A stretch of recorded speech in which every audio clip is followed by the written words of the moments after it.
Selamat mendengarkan podcast ini. Saudara-saudara yang dikasihi Tuhan, kebenaran hari ini bertemakan melepaskan dunia. Terkait dengan hidup beriman dalam Yesus Kristus, kita harus memahami maksud dari Efesus pasal 2 ayat 8 sampai 9. Yaitu supaya kita jangan sesat. Sebab banyak orang salah memahami maksud ayat ini.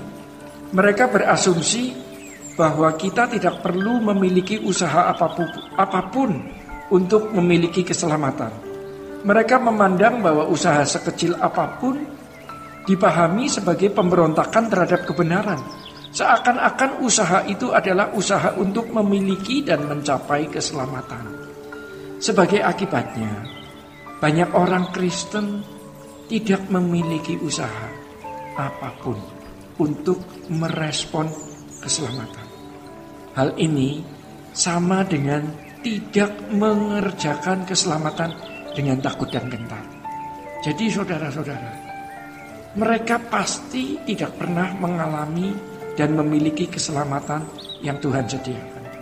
Dalam Efesus 2 ayat 8-9 tertulis, sebab karena kasih karunia kamu diselamatkan oleh iman.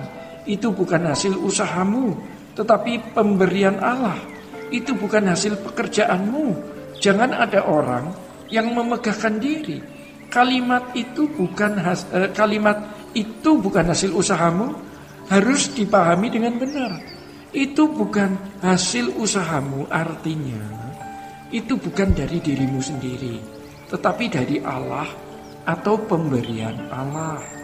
Kalimat bukan hasil usahamu dalam teks aslinya adalah aitoto ox haimon, that not of yourself. His was not from yourself, but is the gift of God.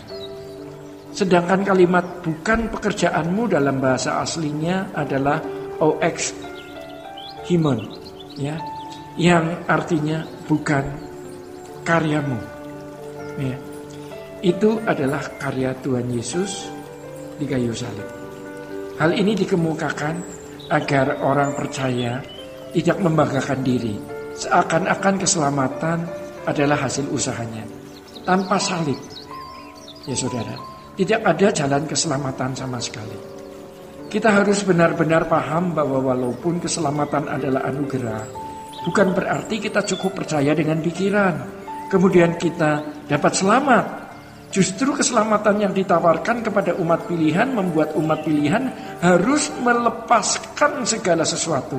Inilah barter atau inilah pertukaran yang harus dilakukan orang yang mau mengenal dan memiliki keselamatan dalam Yesus Kristus.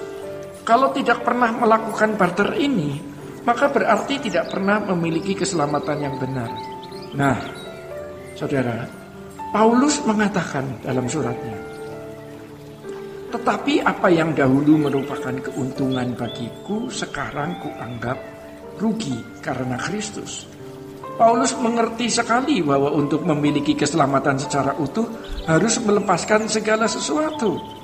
Firman Tuhan mengatakan bahwa persahabatan dengan dunia adalah permusuhan dengan Allah.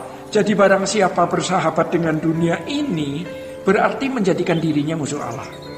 Bersahabat dengan dunia artinya kehidupan yang dapat dibahagiakan oleh fasilitas dunia ini. Orang percaya yang bersedia melepaskan persahabatan dengan dunia ini berarti rela tidak menikmati dunia.